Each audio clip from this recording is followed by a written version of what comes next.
Hello बच्चों, कैसे हो। लास्ट क्लास में मैंने रदरफोर्ड एटॉमिक मॉडल पढ़ाया था। उसके पोस्टुलेट्स क्या थे, उसकी लिमिटेशंस क्या थी, उसका एक्सपेरिमेंट क्या था, इनफैक्ट पार्टिकल स्कैटरिंग एक्सपेरिमेंट। आज पढ़ेंगे जो उसकी लिमिटेशंस थी, जो उसके ड्रॉबैक्स थे, उसको बाद में मॉडिफाई किया नील्स बोर ने।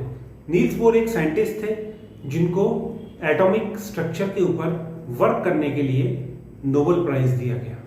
ठीक है, उन्होंने काफी एक्सपेरिमेंट किए, एटॉमिक स्ट्रक्चर को मॉडिफाई किया, रदरफोर्ड का जो एटॉमिक स्ट्रक्चर था।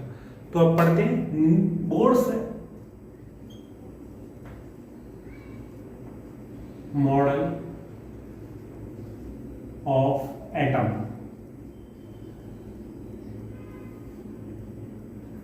रदरफोर्ड ने जो वर्क किया था मेनली वो किया था न्यूक्लियस के ऊपर, अरेंजमेंट ऑफ प्रोटॉन्स या पॉजिटिव चार्ज। ठीक है, रदरफोर्ड का मेन जो वर्क था वो था न्यूक्लियस के ऊपर, बट नील्स बोर जो बोर थे उनका वर्क था इलेक्ट्रॉन्स के ऊपर, अरेंजमेंट ऑफ इलेक्ट्रॉन्स, किस तरह से एटम्स में अरेंज रहते हैं, किस तरह से चक्कर लगाते हैं न्यूक्लियस के चारों तरफ, और उनके एनर्जी लेवल्स क्या क्या होते हैं। तो रदरफोर्ड के जो एटॉमिक मॉडल था उसको मॉडिफाई किया नील्स बोर ने। उन्होंने बताया कि एटॉमिक जो एटम होता है उसमें इलेक्ट्रॉन उसके चारों तरफ चक्कर लगाते हैं, रिवॉल्व करते हैं न्यूक्लियस के चारों तरफ, पर ऐसे नहीं कि कहीं भी किसी भी उसमें एक फिक्स्ड ऑर्बिट में, ऑर्बिटल्स में मूव करते हैं। जैसे ये न्यूक्लियस है, फिक्स ऑर्बिटल होते हैं इनके, इसमें मूव करते हैं इलेक्ट्रॉन्स। इन ऑर्बिटल्स में इलेक्ट्रॉन्स मूव करते हैं, इनको बोला उन्होंने ऑर्बिटल्स या शेल्स। ये हैं ऑर्बिटल्स या शेल्स। ठीक है, उन्होंने बताया कि ऐसा नहीं कि कोई कहीं भी मूव करने लगा। रदरफोर्ड के हिसाब से ऐसा था, कोई कहीं भी मूव कर रहा था, बट नील्स बोर के हिसाब से एक फिक्स्ड शेल में, एक फिक्स्ड ऑर्बिटल में मूव करते थे, और हर ऑर्बिटल की एक एनर्जी लेवल फिक्स होता था। इनको उन्होंने नाम दिया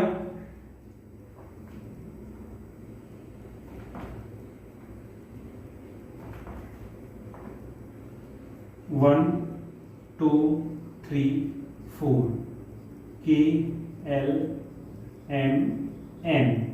ये वन का कॉरस्पॉन्डिंग नाम है के, टू का एल, थ्री का एम, फोर का एन।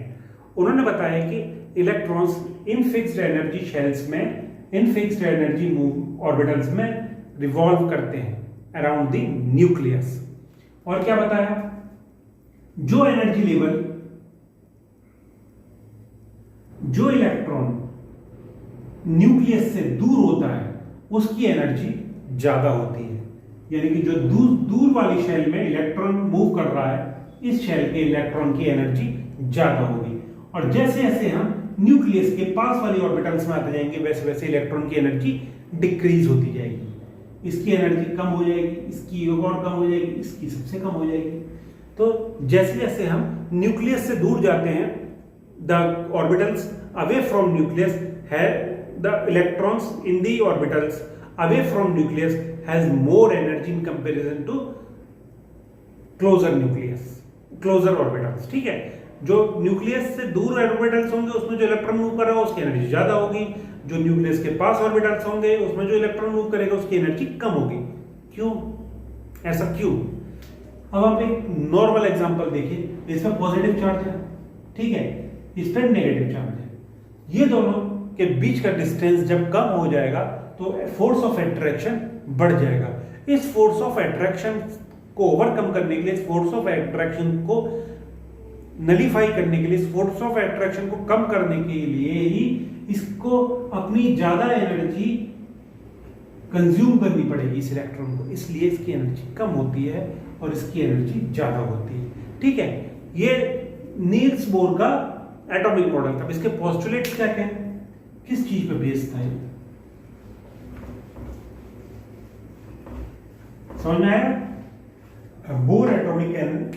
बोर एटॉमिक मॉडल के पोस्टुलेट्स क्या है।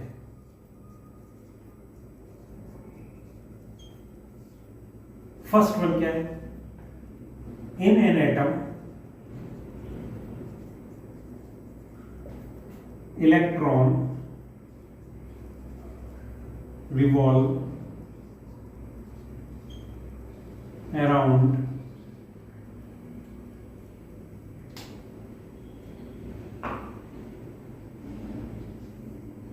the positively charged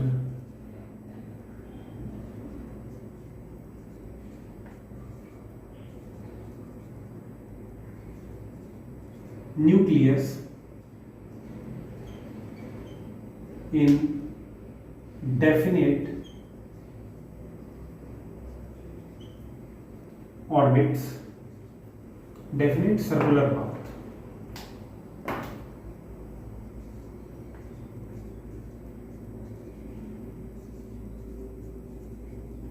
Called orbitals या orbits. ठीक है, जो एटम में इलेक्ट्रॉन एक फिक्स्ड डेफिनेट पाथ पे न्यूक्लियस के चारों तरफ चक्कर लगाते रहते हैं, उनको उसने नाम दिया ऑर्बिट्स। नंबर सेकंड क्या है? Every orbit has a fixed energy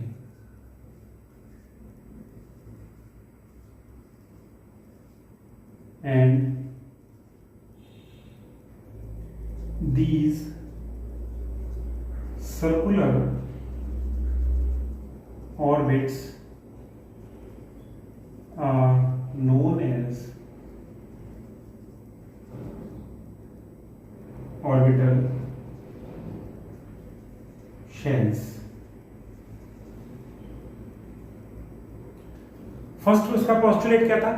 किसी भी एटम में न्यूक्लियस के चारों तरफ इलेक्ट्रॉन एक फिक्स्ड डेफिनेट सर्कुलर पाथ पे घूमते रहते हैं, ठीक है, उसको उन्होंने नाम दिया ऑर्बिट्स या शेल्स, ठीक है। और हर ऑर्बिट की एक फिक्स्ड एनर्जी होती है, कोई भी ऑर्बिट होगा उसकी एक फिक्स्ड एनर्जी, जैसे मैंने डायग्राम में बताया था, ये पॉजिटिवली चार्ज न्यूक्लियस है, इसके चारों तरफ एक शेल ये हो गई, एक शेल ये हो गई, एक शेल ये हो गई, एक शेल ये हो गई, इसका नाम था 1 2 3 4 के एल एम और एन, ठीक है, ये इनके नॉमेनक्लेचर थी। तो उन्होंने क्या कहा कि दी और ये सर्कुलर पाथ को उन्होंने नाम दिया ऑर्बिटल शेल्स। अब नंबर 3 इसको रब कर देते हैं, तभी नंबर 3 आएगा। थर्ड नंबर क्या है इसका? द एनर्जी लेवल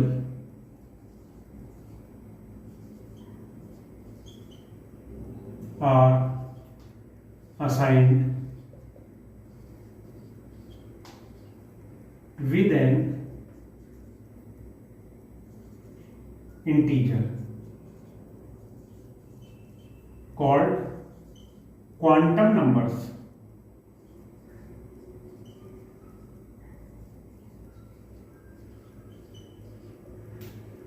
ये एनर्जी लेवल को असाइन किया गया इंटीजर से, जैसे 1 2 3 4, और इनको नाम दिया गया क्वांटम नंबर्स, ठीक है।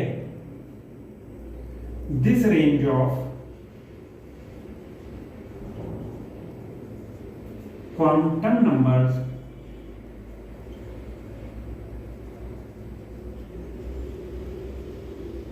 starts from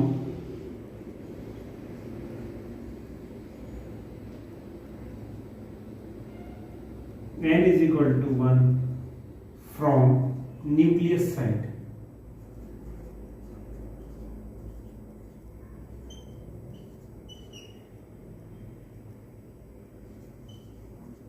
having the lowest energy level। और ये जो क्वांटम नंबर थे ये स्टार्ट किए गए न्यूक्लियस साइड से, जो न्यूक्लियस के सबसे ज्यादा पास शेल थी उसको नंबर दिया गया 1, क्वांटम नंबर 1, और जो से नेक्स्ट थी उसको क्वांटम नंबर 2, थर्ड को क्वांटम नंबर 3, इस तरह से। और जो न्यूक्लियस के सबसे पास थी वो लोएस्ट एनर्जी लेवल थी, ठीक है। और इसके कॉरस्पॉन्डिंग शेल्स जो थी, जो ऑर्बिट्स थी 1 2 3, उसके कॉरस्पॉन्डिंग शेल्स के नाम दिए गए K L M N। जैसे n इज इक्वल टू 1 थी तो इसको दिया गया K, n is equal to 2 थी L, n is equal to 3 थी M, n is equal to 4 है तो N। इनको कॉरस्पॉन्डिंग ये असाइन किए गए, ठीक है।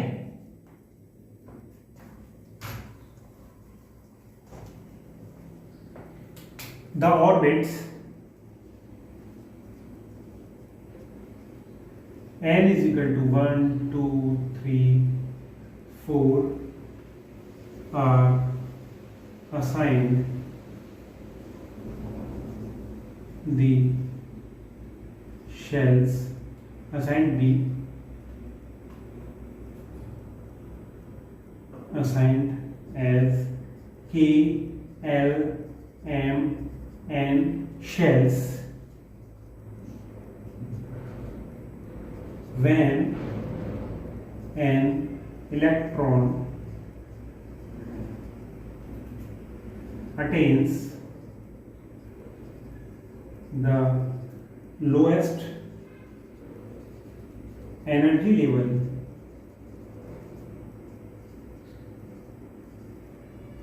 it is said to be in the ground state।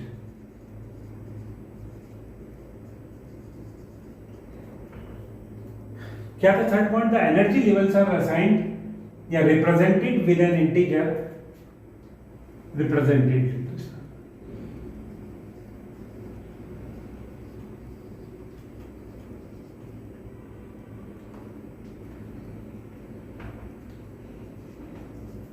The energy levels are represented by an integer called quantum numbers. Quantum number. This range of quantum numbers start from n is equal to 1. ये quantum number की जो range थी वो start होती थी n is equal to 1 से, और n is equal to 1 lowest energy level होता है इसमें, ठीक है। The orbits n is equal to 1 2 3 4 are assigned as K L M and N shells। And quantum number 1 के लिए शेल था K, क्वांटम नंबर 2 के लिए शेल था L, 3 के लिए था M और 4 के लिए था N। इस तरह से इनको शेल्स के नाम दिए गए। और जब कोई भी इलेक्ट्रॉन सबसे कम एनर्जी लेवल में आया था, उसका सबसे कम एनर्जी लेवल को अटेन करता था, तो उसको कहते थे electron is in the ground state. ये इसका थर्ड पोस्टुलेट था। अब इसका फोर्थ पोस्टुलेट क्या था?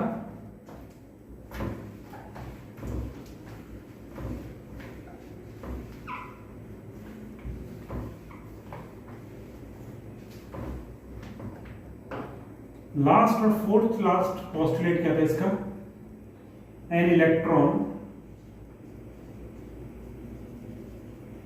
इन an atom moves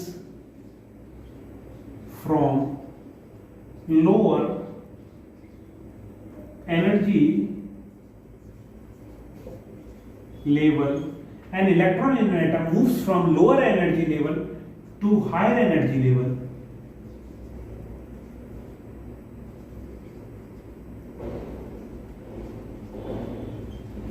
by lower energy level से हाई एनर्जी लेवल में जाएगा तो bye gaining of energy, bye gaining of energy. And when electron moves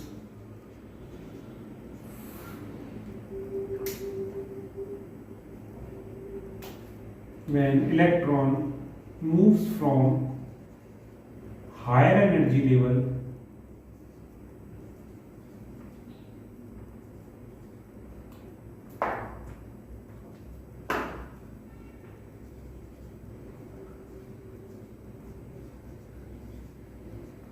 to lower energy level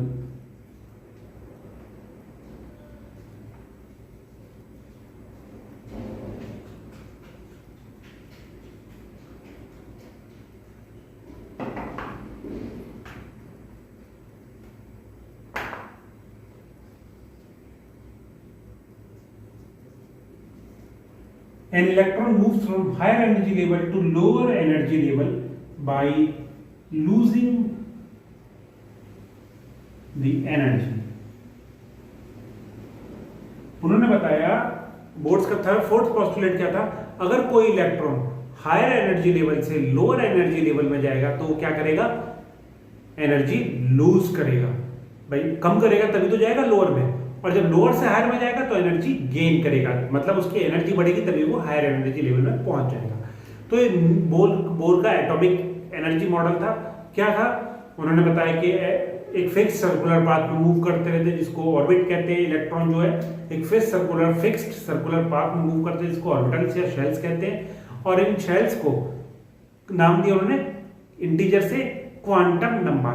तो जो क्वांटम नंबर थे उसकी काउंटिंग स्टार्ट होती थी फ्रॉम न्यूक्लियस साइड। जो न्यूक्लियस साइड था उसका क्वांटम नंबर था 1, देन 2, देन 3, देन 4, और उसके करस्पॉन्डिंग उन्होंने शेल्स असाइन की KLMN। क्वांटम नंबर 1 का करस्पॉन्डिंग शेल था K, 2 का था L, 3 का था M और 4 का था N। ये उन्होंने असाइन किए, और क्या बताया कि जब इलेक्ट्रॉन लोअर एनर्जी लेवल से हायर एनर्जी लेवल में जाएगा तो वो एनर्जी को गेन करेगा, और जब हायर से लोअर में आएगा तो एनर्जी को लूज करेगा। इसके बाद चलते हैं इसमें आगे, इसकी लिमिटेशंस क्या थी, बोर एटॉमिक मॉडल की लिमिटेशंस।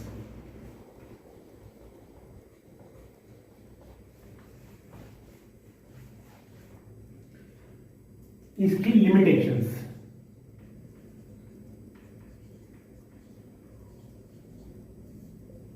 फर्स्ट क्या थी, इट फेल्ड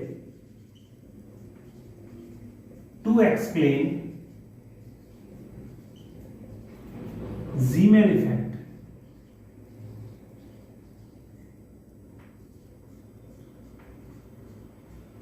ये भी आप आगे की क्लासेस में पढ़ेंगे ज़ीमैन इफेक्ट क्या होता है, मैं शॉर्ट में लिख देता हूं, effect of magnetic field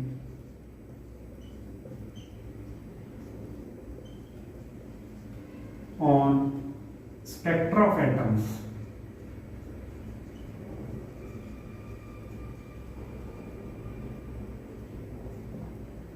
It failed to explain the Zeeman effect. Zeeman effect क्या है? Effect of magnetic field on spectra of atoms. Number 2, it failed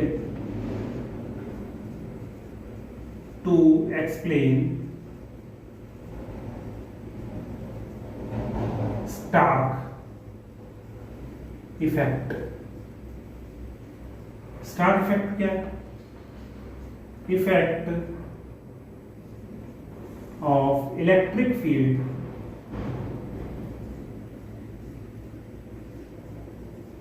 on the spectra of atoms. ये ज़ीमैन इफेक्ट को explain करने में fail हो गया।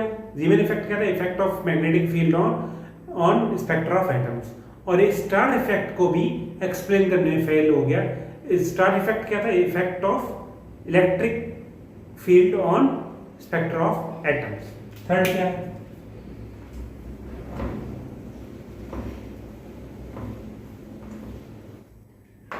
Third है it could not explain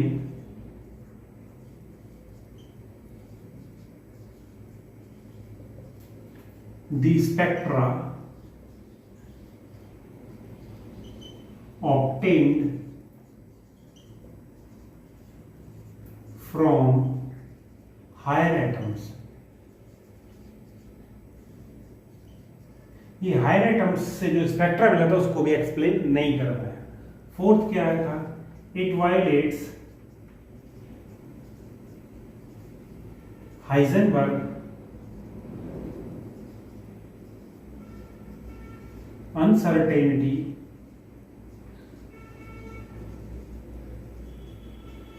principal. ये हाइजेनबर्ग अनसर्टेनिटी प्रिंसिपल के रूल जो था, उसका प्रिंसिपल जो था, उसका भी वायलेशन इसने किया। इट मींस इसके लिमिटेशंस ये थे, क्या थे? जीमेन इफेक्ट को एक्सप्लेन नहीं करवाया। जीमेन इफेक्ट क्या था? Effect of magnetic field on spectra of atoms. ये स्टार इफेक्ट को भी एक्सप्लेन नहीं कर पाया। स्टार इफेक्ट क्या था? Effect of electric field on spectra of atoms. It could not explain the spectra of atoms obtained from higher atoms। ठीक है, और ये हाइजेनबर्ग अनसर्टेनिटी प्रिंसिपल को भी वायलेट किया इसने। तो इट मींस इसकी लिमिटेशंस ये थी, इट मींस इसके ड्रॉबैक्स थे। ठीक है, चलो आगे।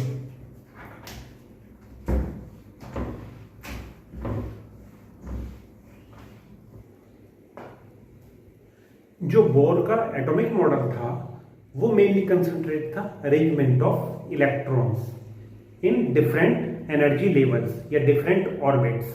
तो फिर उसने एक फॉर्मूला दिया जिसके हिसाब से इलेक्ट्रॉन डिफरेंट ऑर्बिटल्स में या एनर्जी लेवल्स में एकोमोडेट रह सकते हैं। वो फॉर्मूला क्या था?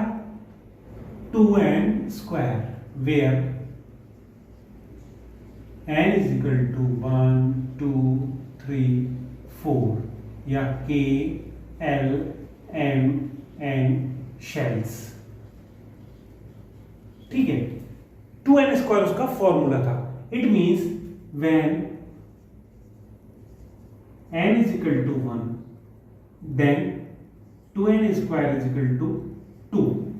Okay, n is equal to 2, 2n² is equal to 8, n is equal to 3, 2n is equal to 18, n is equal to 4, 2n square is equal to 32। ये उसने, यानी कि k शेल में हमारे 2 इलेक्ट्रॉन्स, l में 8, m में 18 और n में 32 इलेक्ट्रॉन्स होंगे। एक चीज और उसने इस फॉर्मूले के साथ दी, किसी भी एटम के आउटर मोस्ट शेल में 8 से ज्यादा इलेक्ट्रॉन नहीं रहेंगे। इन an atom outer most orbit of an atom, outer most orbit of an atom can have maximum 8 electrons only. Okay, first 2n² atom electron होंगे किसी एटम की शेल में, जो शेल होंगी इट मींस कॉरस्पॉन्डिंग शेल 1 2 3 और corresponding KLMN। First में होंगे 2, second में 8, 3 में 18, 4 में 32। फर्स्ट पोस्टुलेट उसका ये था रूल। सेकंड रूल क्या था? तो maximum number of electrons in an outer most shell of the atom can only be 8। Okay, 8 से ज्यादा नहीं होंगे। और नेक्स्ट शेल तभी फिल की जाएगी, नेक्स्ट शेल तभी फिल होगी जब उसके पहले वाली शेल फिल हो चुकी होगी। अगर n is equal to 1 complete नहीं है तो n is equal to 2 electron जाएगा ही नहीं। ये नहीं कि n में पहले 5 रख दिए फिर 2 उसमें रख दिए, नहीं, पहले n कंप्लीट करनी पड़ेगी फिर n+1 कंप्लीट होगी। समझ गए? तो उसने फर्स्ट 18 एलिमेंट्स के इस तरह से इलेक्ट्रॉन्स का अरेंजमेंट दिया। फर्स्ट 18 एलिमेंट्स में कौन कौन से? H, He, Li, Be, Bc, NO, F, Ne। Hydrogen, helium, lithium, beryllium, boron, carbon, nitrogen, oxygen, fluorine और neon. Total 1 electron, 2 electron, 3 electron, 4 electron, 5 electron, 6 electron, 7 electron, 8 electron, 9 electron और 10 electron. 2n² लगाओ तो बाहर इसके होना चाहिए 2, पर इसमें तो 1 इलेक्ट्रॉन है तो इसके सिर्फ 1 आएगा। फर्स्ट शेल में 1 इलेक्ट्रॉन आएगा। बना दो इसकी, हाइड्रोजन की बना दो पहले। ये इसका न्यूक्लियस हो गया। न्यूक्लियस हो गया, इसको इस तरह से दिखाते हैं, ठीक है, प्लस, ये इसका न्यूक्लियस हो गया। इसके बाद एक इलेक्ट्रॉन हो गया, ये हो गया hydrogen. Okay, helium 2n, 2n square में बाहर वाले में 2 आएंगे,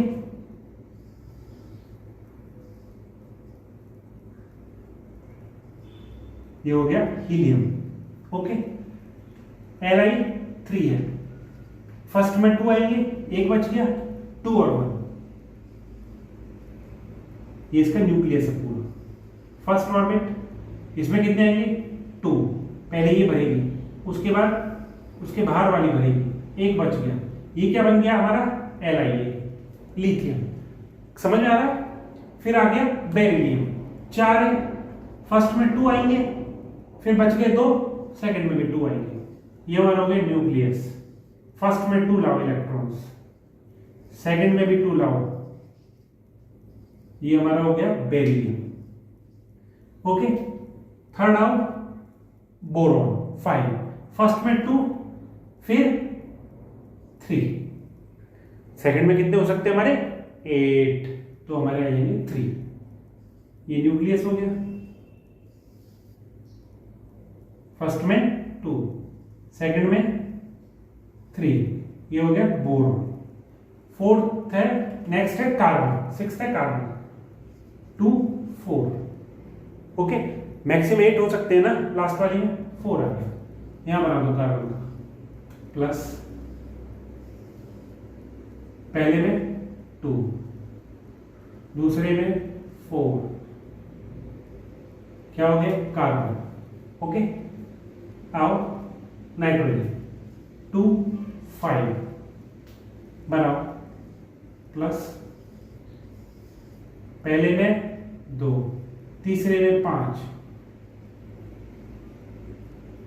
तीसरे में 5, 1 2 3 4 5, ये हो गया नाइट्रोजन। अब आओ ऑक्सीजन 2 6, ये रब कर दूं,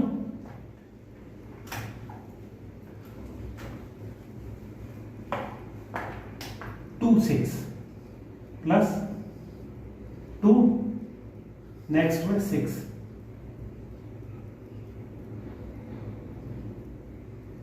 ठीक है, ये क्या हो गया ऑक्सीजन। नेक्स्ट 2 7, 8 से ज्यादा नहीं होनी चाहिए, सेकंड में 8 आते हैं ना, 2 7,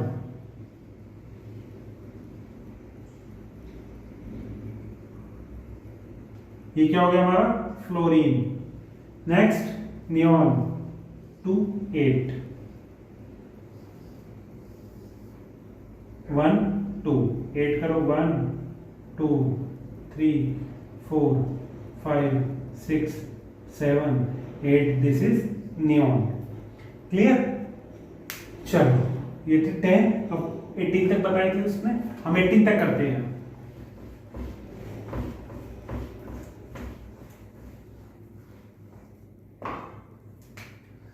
Na, Mg, Al, Si, P, S, Cl, और आ गया आपका आर्गन 11 12 13 14 15 16 17 18, ठीक है। Sodium, magnesium, aluminium, silicon, phosphorus, sulphur, chlorine and argon. Clear?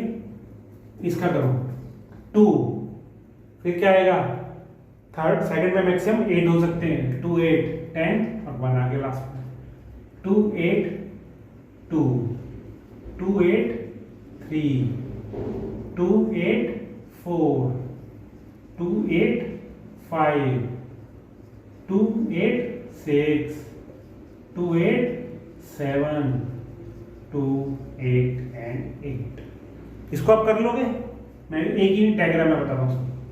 Plus first shell में 2 आ गए आपके, सेकंड में 3 आ गई, सॉरी 8 आ गए, 8 है, 1 2 3 4 5 6 7 8। थर्ड 3 शेल है इसमें, थर्ड में 1 आएगा तो क्या बन गया? सोडियम।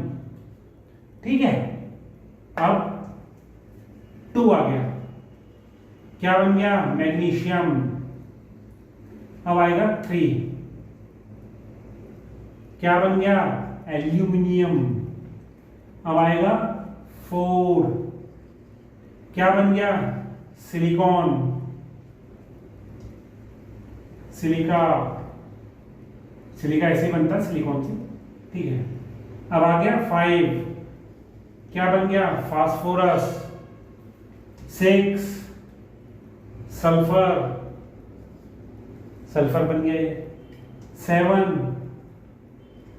क्लोरीन। 8 आर्गन। ये बोर के हिसाब से इलेक्ट्रॉन्स का अरेंजमेंट था एटम के अंदर। क्या था? मैं किस फॉर्मूले से डिसाइड होते थे? 2n² से, where n is quantum number of the shells. First में 2 होंगे, n is equal to 1, it means कौन सा शेल है इसका? k। k में कितने होंगे? 2। क्वांटम नंबर 2 l, उसमें कितने होंगे? 8। ठीक है। 3 में 18, उसका करस्पॉन्डिंग कौन सा शेल है? m। 4 में 32, करस्पॉन्डिंग कौन सा शेल है उसका? n। ये 2n² के हिसाब से इलेक्ट्रॉन्स का अरेंजमेंट होगा फर्स्ट। सेकंड क्या था? किसी भी ऑर्बिटल में मैक्सिमम नंबर ऑफ इलेक्ट्रॉन्स 8 ही हो सकते हैं। 8 से ज्यादा इलेक्ट्रॉन्स आउटर मोस्ट में 8 से ज्यादा इलेक्ट्रॉन नहीं होंगे। In an atom the outer most shell can have only maximum number of 8 electrons only. ठीक है। थर्ड क्या था उसका? नेक्स्ट शेल हम तभी फिल करेंगे जब उसके इनर शेल कंप्लीट होगी। इट मींस कि first we have to complete the inner shell, then move to outer shell. इन 3 पोस्टुलेट्स के हिसाब से मैंने 18 एलिमेंट्स का, फर्स्ट 18 एलिमेंट्स का इलेक्ट्रॉन्स का अरेंजमेंट आपको बता दिया। आज पढ़ा था मैंने atomic model Bohr's atomic model. आज की क्लास में सिर्फ इतना ही। मिलेंगे हम जल्दी नेक्स्ट क्लास में, तब तक सी यू, टाटा, गुड बाय।